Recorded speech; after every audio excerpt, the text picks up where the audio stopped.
My name is Dr. Tracey Rickards, and I'm a nurse and researcher with the Faculty of Nursing at UNB Fredericton. I'm also a CIHR embedded clinician researcher, which is kind of a nice opportunity for me to engage in some research down here at the Fredericton Downtown Community Health Center. Progress is a research study that focuses on COPD, congestive obstructive pulmonary disease. Our intent was to do some screening of people who might not have otherwise been screened to see if we could catch COPD earlier.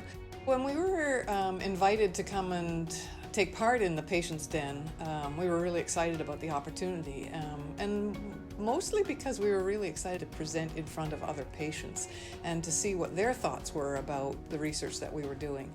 The opportunity to get this funding provided us with some really neat connections to other people, other resources. So through the SPORE network and through the PICI network, Patient's Den funding gave us connections to other people doing other research and or other researchers who could help us with things like the patient engagement piece, which is a really important piece of SPORE and of the PICI network. So funding for researchers in New Brunswick and or the maritime provinces tends to be a little bit more challenging. It's also a lot harder to get individualized funding.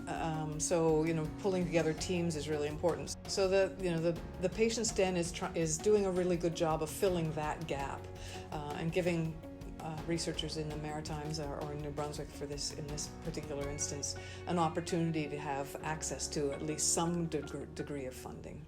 The nice thing about getting the Patient's Den funding is that it gives us an opportunity to do this research, which may actually be somewhat preliminary, but then we can build on that. And if we can build on that, we might be able to pull together a bigger team and go for some of that bigger funding.